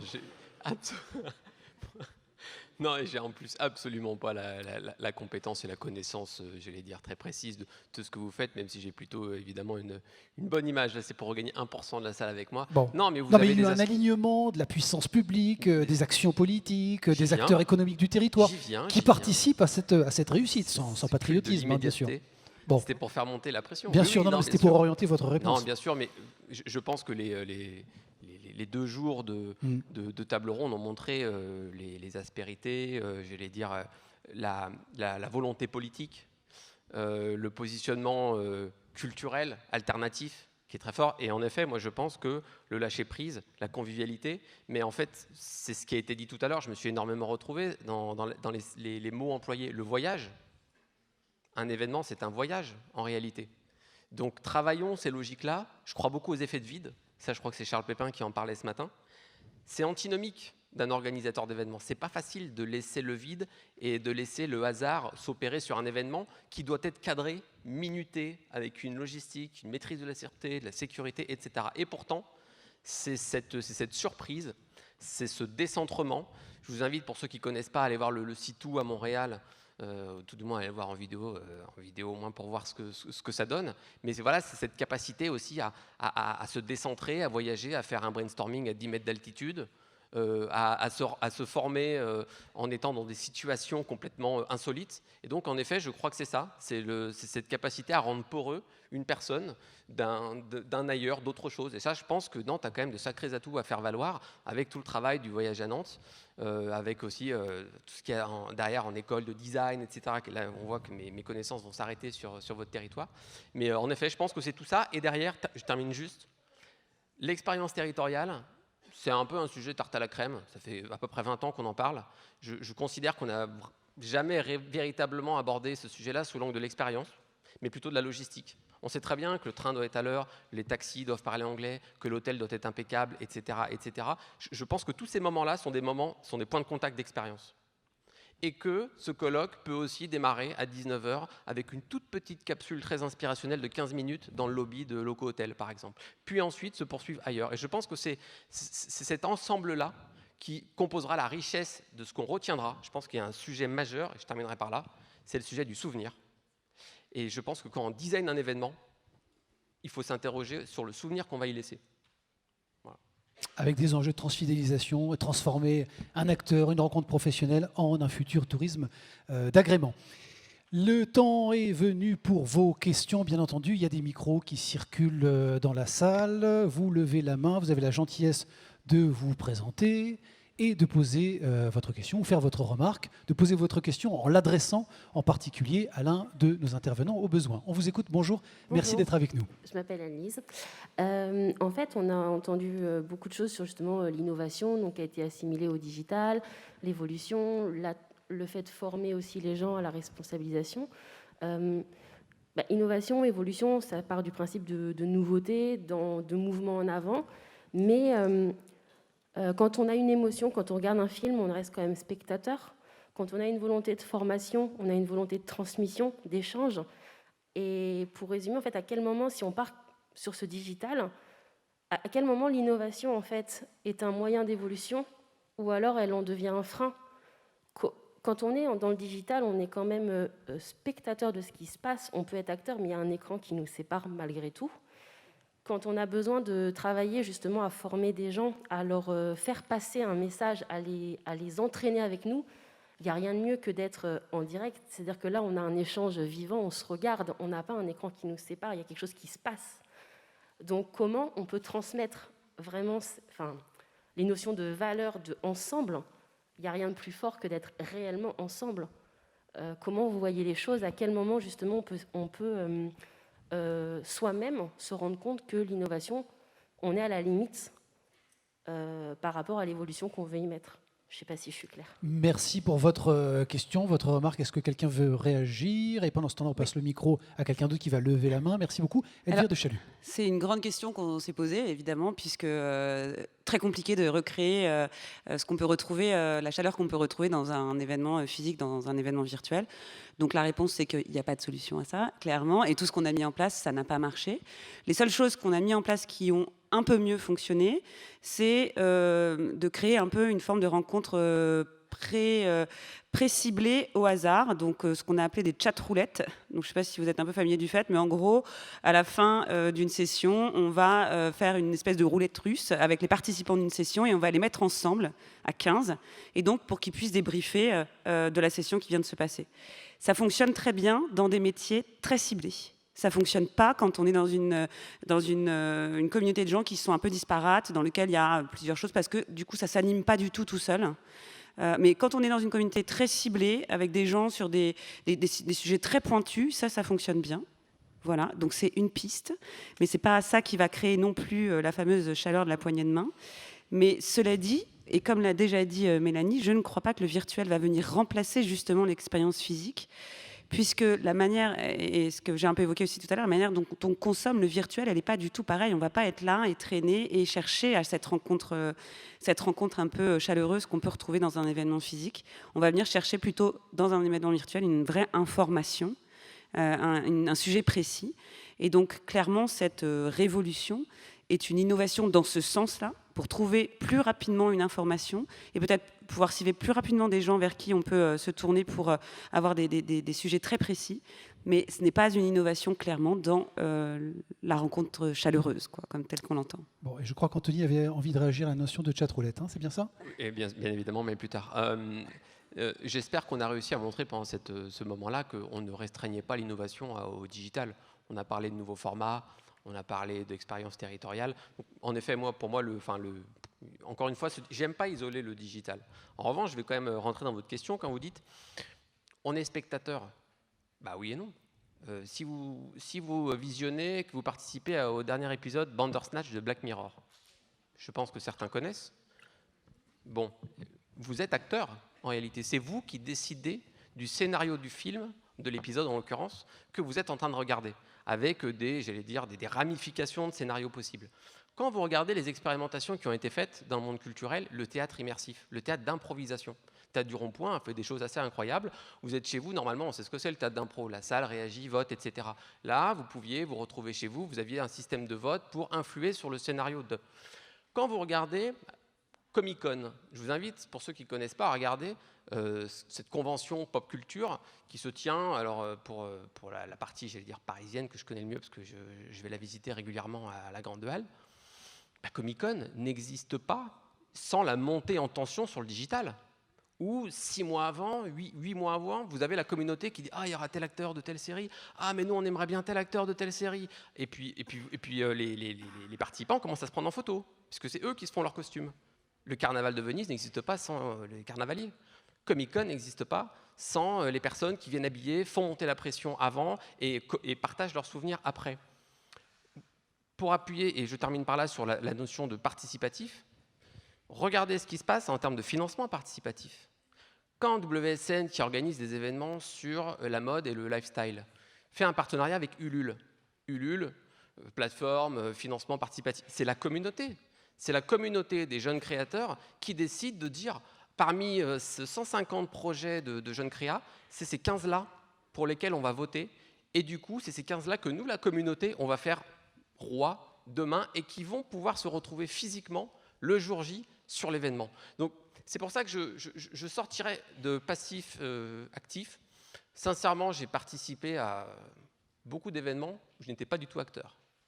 Donc ce n'est pas, j'allais dire, un monopole ni de la rencontre physique, ni du digital, d'être spectateur ou acteur. Il y a plein de moments de rencontre où aucune émotion se passe et où on ne rencontre pas. Croiser quelqu'un dans un hall, ce n'est pas le rencontrer. Donc voilà, je dépasserai ces sujets-là, mais regardez quand même le côté, les expérimentations en termes d'outils possibles à travers les quelques exemples que vous avez cités. C'est intéressant. Où le public devient acteur et participant évidemment à la dynamique de l'événement. Une autre question, vous levez la main, vous vous présentez. Bonjour, merci beaucoup d'être avec nous, on vous écoute. Bonjour, Cécile Ognon, patron, Solutions & Co, agence régionale de développement économique et touristique. Merci pour ces échanges. J'ai une question. Le secteur représente beaucoup d'infrastructures, donc de bâtis dans lequel nous sommes aujourd'hui. Et moi, j'aimerais également toute une chaîne. On a de métiers induits qui sont liés à ces événements en présentiel. Est-ce que dans tout ce que vous avez évoqué, comment sont pris en compte, quelles vont être les mutations pour ces infrastructures physiques donc de tous ces équipements? Merci pour votre question. Sur l'immobilier notamment, est-ce qu'on a un élément de réponse où on peut se... un démarrage. Bon, je vais tenter un élément de réponse, alors que je ne suis pas certaine d'en avoir. Je crois que s'il s'avère qu'on ne revient pas à un volume d'avant, on va dire, il va falloir organiser la conversion de ces lieux. Et encore une fois, je crois qu'on aborde le sujet de la formation, c'est comment est-ce qu'on change nos pratiques. Et c'est toute cette problématique du changement qui est posée par cette crise Covid, mais qui est posée aussi par la crise climatique. C'est qu'il y a un moment donné, il faut qu'on change. Après, comment on le fait, c'est là, j'ai pas la réponse.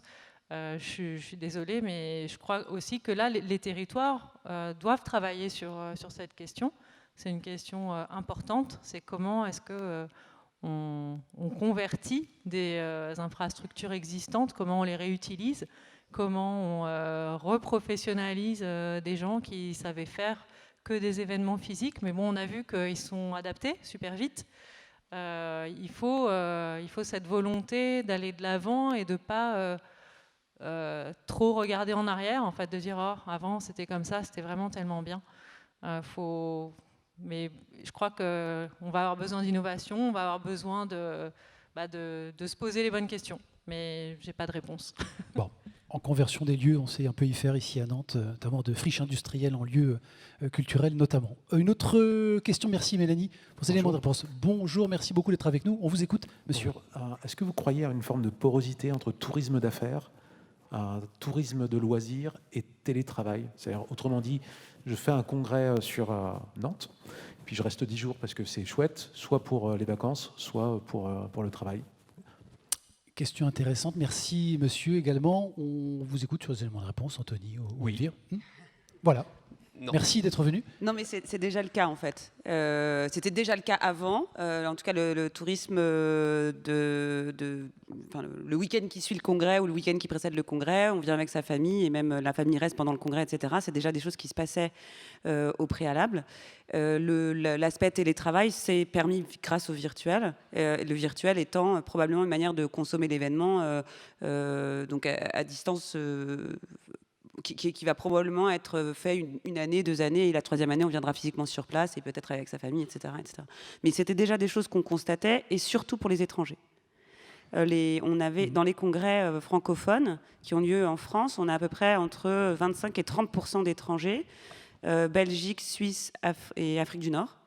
Et ces personnes-là restaient plus longtemps sur place quand un congrès avait lieu à Nantes, par exemple, avec le week-end d'avant, le week-end d'après, etc., déjà avant le congrès. Le Français a moins tendance à rester sur place. Oui. Il revient plus vite chez lui, à la maison. Et il reste même pas forcément la totalité du congrès. Bon, très bien, bravo. Merci pour votre question, monsieur. Merci, Elvire. Pour la réponse, on vous écoute. Bonjour, madame. Merci d'être avec nous. Bonjour, Cécile Collin, maire du campus du Crédit Agricole. Je voulais avoir votre vision par rapport justement à des entreprises qui ont leur propre espace événementiel et qui donc tendent avec ces nouvelles normes un petit peu événementielles de l'ouvrir à l'extérieur et justement de faire jouer leur écosystème au service de leur territoire.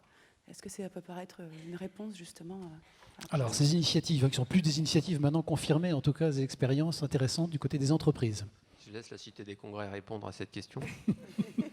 Non, évidemment, la réalité, c'est que ce marché n'appartient à personne, qu'on voit tout un tas d'acteurs se positionner, les friches industrielles, culturelles, les hôtels. Accessoirement, quand Sébastien Bazin dit « nous, les hôtels, Accor n'est plus un hôtelier », c'est un acteur de son tissu local. Il doit se réouvrir sur la cité, dit autrement, le grand public, cité professionnel, enfin public professionnel, etc., etc. Donc il y a tout un tas de nouveaux entrants, de nouveaux acteurs. Moi, j'ai envie de dire que seul contrat, la capacité, le design d'expérience que vous allez aussi proposer, et qu'est-ce qui fera que demain, tel ou tel client voudra vous choisir vous, au-delà de la logistique. Moi, il y a quelque chose qui m'a toujours un peu embêté, c'est que notre secteur est enfermé quand même dans une réflexion par la logistique, mais que la plupart, quand vous allez sur un site internet, moi je regarde régulièrement les sites internet, et on voit que tel espace, il est mis en avant par sa superficie, par Wi-Fi, ok. Mais moi, en fait, je viens pas ici parce que y a du Wi-Fi, ou alors ça doit suivre. En revanche, moi, ce qui va m'intéresser, c'est de réunir mes collaborateurs pour faire de la créativité. Est-ce que cette salle, elle est adaptée à faire de la créativité ? Je suis pas sûr. La créativité passe par autre chose. Donc je pense qu'il faut plutôt présenter son offre eu égard marketing de la demande. Qu'est-ce que veut la personne qui potentiellement va venir chez moi ? Si elle veut faire de la créativité, si elle veut faire de la formation, si elle veut faire du descendant, etc., etc. Et après, il y a des espaces plus ou moins bien designés pour ça. Donc je pense qu'il y a un travail énorme de mise en marketing de l'offre de ce secteur, et qu'ensuite, l'un n'empêche pas l'autre. On n'a pas parlé du sujet qui est immense des nouvelles coopérations. C'est un sujet immense parce que nouveaux métiers, nouveaux services à inventer, nouveaux événements possibles. Mais est-ce qu'on le fait en interne ou est-ce qu'on le fait en externe ? Moi, ce qui m'intéresse, c'est de regarder le partenariat entre TF1 et Barrière. TF1 et Barrière se disant, nous, on a un maillage du territoire national. On a des lieux avec beaucoup de caractère et beaucoup de cachets. TF1, on s'est rendu compte que, grosso modo, le secteur des rencontres professionnelles n'arrivait pas vraiment à rendre des événements digitaux très attractifs, même visuellement. J'ouvre la parenthèse, c'est bien d'avoir basculé sur le digital pendant cette période, mais 90% des studios télé, on est revenu sur la télévision de Giscard d'Estaing. C'était sinistre. Alors qu'en même temps, vous avez des boîtes de production de TF1, qui travaillent avec TF1 et autres, où on voit ce que c'est un show télé aujourd'hui. On voit ce que c'est un show télé. Donc TF1 se dit, nous, on a cette capacité de produire de la narration, de produire du contenu, de mettre en avant des journalistes, et donc on va coopérer. On va s'associer justement pour arriver groupé sur ce marché. Rien ne vous empêche demain d'arriver groupé avec la Cité, quelqu'un d'autre, etc. Et de se dire, nous, on vous présente un parcours global avec telle capsule ici, le premier jour ici, le premier jour là-bas. Je pense qu'il y a beaucoup de choses à inventer en circulation, plutôt que se dire, on va se battre sur la même... mais oui, tous les lieux qui ont de l'aspérité peuvent vouloir développer du business avec cette activité, je pense. Merci Anthony pour cette réponse très complète. Bonjour madame, merci d'être avec nous. On vous écoute. Oui, bonjour, Corinne Denuet de La Baule. Tout d'abord, merci à Jean, Aurélie et Denis d'avoir provoqué ce colloque. Pour une rentrée des classes, c'est absolument parfait après ces mois où nous étions tous dans le brouillard. Moi, j'avais une question très concrète. C'est qu'on a parlé d'RSE, on a parlé d'expérience, on maille le tourisme et le tourisme d'affaires, dit rencontres professionnelles. Mais il y a quand même une donnée qui est non négligeable, c'est le commanditaire. Et j'ai noté que parce que c'est le cas, moi j'ai beaucoup d'événements corporate sur la station de La Baule, ils sont très affûtés dans la démarche RSE. Pourquoi ? Parce que c'est un impondérable, ils n'ont pas le choix. Pour leur cotation en bourse, ils sont obligés de rendre des comptes. Ils ont des rapports à faire là-dessus.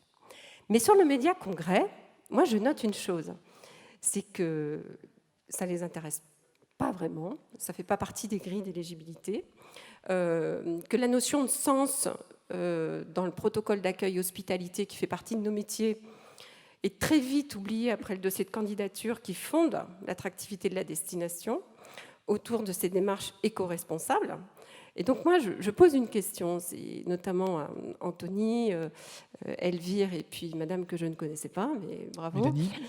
Mélanie, voilà. C'est que je pense qu'il y a un travail à faire avec les organisateurs, particulièrement sur le concret, mais on peut tout à fait envisager les grands acheteurs des événements professionnels, parce que malgré toute la pédagogie, aujourd'hui tous les palais des congrès sont partis sur les normes ISO 221, l'éco-responsabilité, Unimef, France Congrès, s'y sont attelés il y a plus de 20 ans. Voilà, donc tous les acteurs récepteurs qui constituent l'offre sont éveillés à ces démarches-là et ont mis des pratiques, parce que souvent elles sont issues de la sphère publique qui de toute façon est très engagée dans la démarche. En revanche, l'organisateur, lui, ça ne fait pas partie d'une priorité. Comme l'expérience sur l'effet domestique d'une destination, ou dans le tourisme, on a intégré les gritters et autres, dans les rencontres professionnelles, pas encore. Quand on a proposé, nous, on a fait des expériences très, très appréciées. L'implantation, la halle du marché, on l'a transformée en lieu d'événement, on ne se contente plus du palais des congrès, maintenant on implante n'importe où, parce que l'éphémère, c'est ça, c'est qu'on s'autorise à tout. C'était excellent, sauf qu'il a fallu passer par des moyens de conviction hors normes. Donc moi, la question que je pose à la profession, et je profite qu'Anthony et Elvire soient là, et maintenant Mélanie, c'est à quel moment on va travailler avec les organisateurs les plus prégnants à l'échelle nationale pour les engager à nos côtés, voire même, c'est peut-être eux aussi qui doivent nous apporter leur regard actif. Et là, je pense que la période de post-Covid s'y prête. Parce qu'en clair, ils sont tous en train de gérer leur report. On parle tous de nos plannings. En clair, on gère 50% de report et 50% de nouveautés quand on est bien doté. Est-ce que ce n'est pas l'occasion, au niveau de la profession, de se poser avec des utilisateurs organisateurs les plus prégnants qui donneraient aussi un fil conducteur à la dynamique de notre profession? On parlait de statisme, c'est vrai, il y a eu des dynamiques, plateau télé, alors qui n'a pas son plateau télé, acheté, sous-traitance, en clair ça n'a pas fonctionné, faut se le dire, voilà, parce qu'on n'avait pas les contenus, avoir la technicité sans le contenu, ça ne sert à rien. Donc moi j'attire l'attention, et c'est vrai que je pense qu'il y a un travail, on parle de livre blanc dans certaines industries, il y a des choses qui font partie de rapports, de travail introspectif avec la demande, et moi je pense, et j'aimerais bien avoir votre regard là-dessus, est-ce qu'il n'y a pas un travail de pédagogie, d'investissement, d'engagement, peut-être un nouvel éclairage qui amènerait évidemment la demande, donc notre marché, à se retrouver dans un rythme équivalent à l'offre. Alors je ne dis pas qu'on est plus en avance, loin s'en faut, c'est pour ça qu'il y a des nouvelles offres, des tournées qui s'organisent, mais je pense qu'il y a un travail à faire sur une meilleure communion entre l'offre et la demande. Merci pour votre question, qui est une remarque aussi intéressante, très intéressante.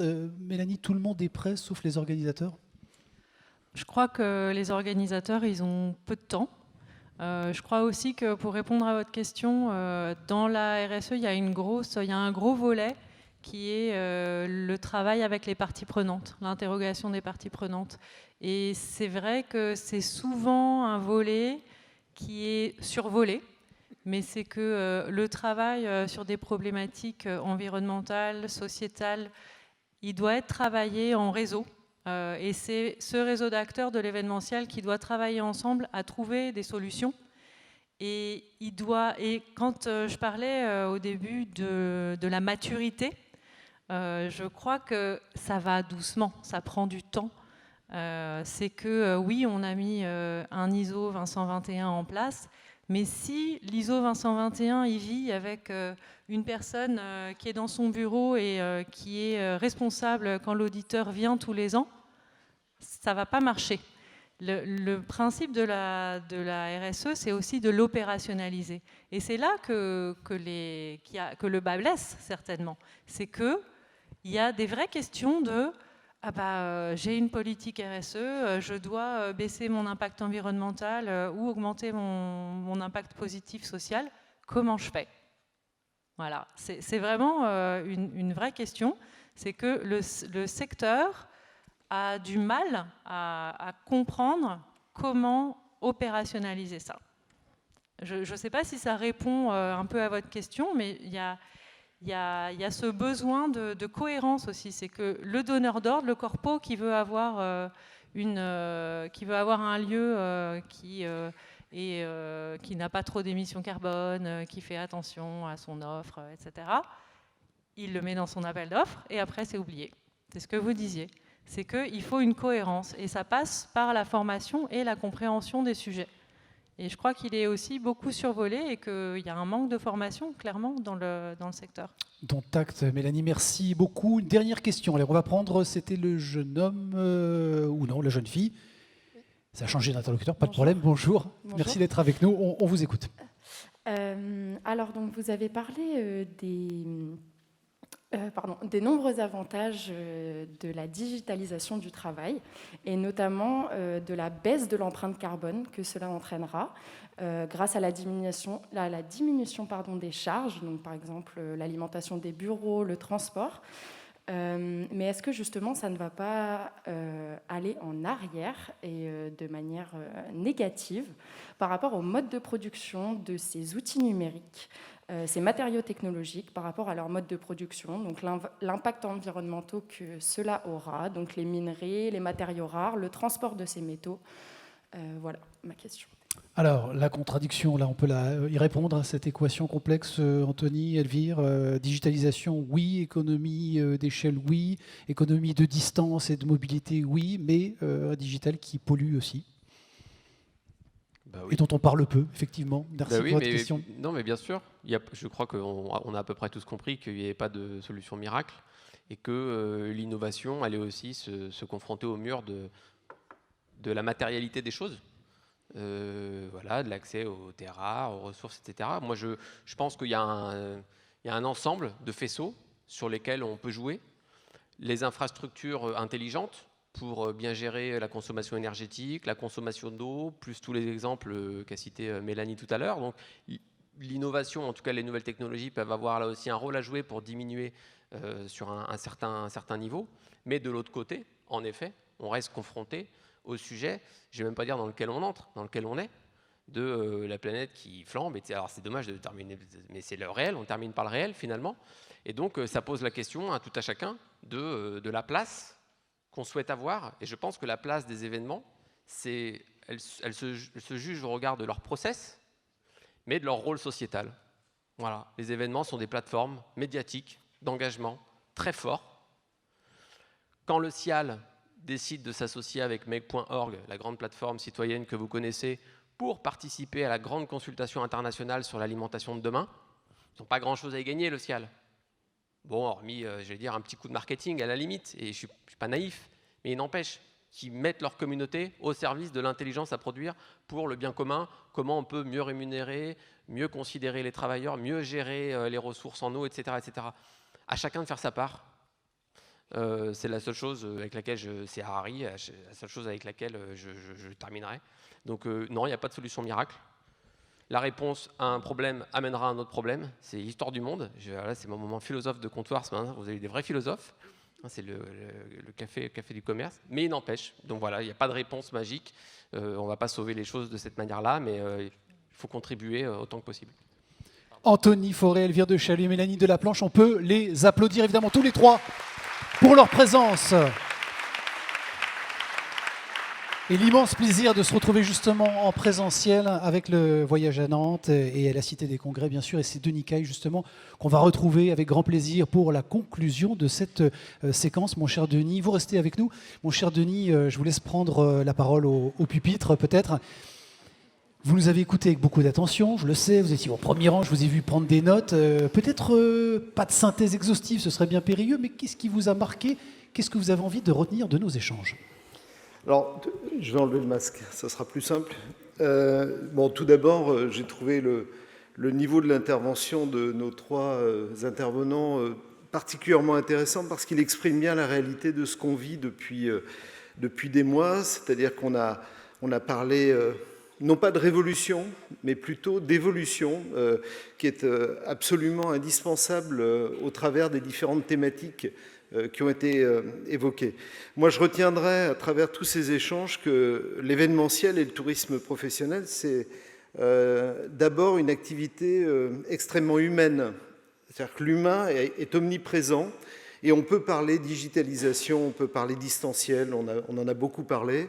En fait, rien ne remplacera demain, en tout cas c'est ce que je traduis à travers ce que j'ai entendu, la présence sur site, tout en ayant en tête qu'aujourd'hui les rapports sont un peu inversés et qu'en effet, quand on s'inscrit à un événement, une partie du public qui participait à cet événement décide de le faire à distance, une autre partie décide de se déplacer. Pour autant, la présence sur site et la rencontre des autres n'est pas discutable et ne peut pas se concilier avec de l'efficacité, enfin une vraie efficacité si on parle commercial, si on parle relations professionnelles, projets à structurer ensemble. Et donc la notion d'humain et de présentiel reviendra, c'est une évidence. Par contre, il faut s'adapter à cette mutation. Il faut l'intégrer au travers notamment des démarches RSE. Moi, au titre de la Cité, et j'adhère beaucoup au discours de Mélanie sur le fait que la RSE est un élément qui n'est pas un élément d'artifice aujourd'hui, c'est un élément discriminant que la plupart des professionnels de l'événementiel intègrent, essayent d'intégrer. Ils ont bien raison parce que ça devient un élément de sélection du lieu, du site où on va faire son événement. Ça renvoie aussi cet échange que vous avez eu autour du territoire. Alors on pourrait penser aussi à travers le sujet du distanciel, au travers des nouvelles technologies, que finalement le territoire devient accessoire. Au contraire, le territoire, à travers ce qu'on vient de vivre, est un élément essentiel du devenir des métiers de l'événementiel et de l'accueil de grands congrès, de grands événements.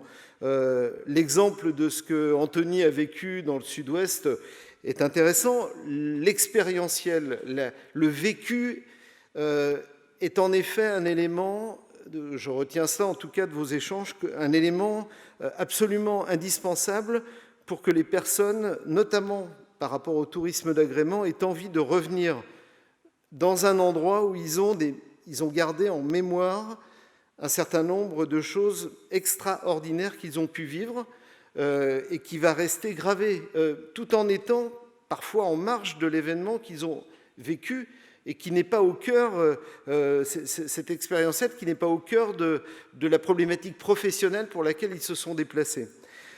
Donc, évolution, importance de l'innovation, des innovations, d'ailleurs pas que des innovations technologiques, parce qu'on a tendance souvent à faire un raccourci autour des technologies. Il y a les innovations dans les pratiques, dans les services. La RSE, le modèle économique qui est un vrai sujet pour les grands sites et les professionnels, puisque ces modèles économiques ont été mis à mal. Et j'écoutais avec attention ce qu'Elvire disait sur le sujet du modèle économique du distanciel, qui était une problématique qu'on s'est beaucoup posée chez nous. On veut bien faire des événements à distance, mais comment on gagne un peu notre vie pour arriver à faire vivre finalement notre écosystème. Et puis mes derniers propos autour de toutes ces discussions, c'est que moi j'en déduis, et j'espère ne pas trahir votre pensée, que finalement le tourisme de demain en matière d'activité événementielle professionnelle, c'est un tourisme qui se veut inclusif, qui se veut intégrant la plupart des publics, y compris les publics qui ont plus de mal à se déplacer. C'est un tourisme qui se veut vertueux. Ça n'est pas la caricature du tourisme de masse tel qu'on peut le voir dans certaines destinations. Le tourisme professionnel pourrait être qualifié d'un touriste de classe si on regarde parfois le niveau d'un certain nombre de publics dans des congrès professionnels. Pour autant, c'est un tourisme qui peut être très vertueux, très ouvert, très inclusif et surtout très responsable. Je terminerai sur ce mot responsabilité parce qu'on y est confronté, et c'est Mélanie qui le disait, je crois, on y est confronté d'une manière régulière, quasi systématique désormais, lorsqu'on répond à des propositions de congrès. Le sujet des conditions de respect de l'environnement, de respect des démarches sociales, de l'inclusion, sont des critères qui, il y a encore quelques années, auraient pu paraître secondaires et qu'on aurait vite balayé d'une main pour parler finalement du modèle économique qu'on propose et des conditions de service sur site. Aujourd'hui, ça reste important, ne pas être bon sur ces aspects services et modèle économique et rédhibitoire. Mais ce qui est encore plus rédhibitoire, c'est de ne pas faire attention à la responsabilité qu'on a pour accueillir dans des conditions respectueuses de l'avenir de la planète. Donc, cette notion de responsabilité pour le tourisme professionnel est un épicentre, à mon avis, des futures réflexions qu'on aura et de la réalité de cette profession.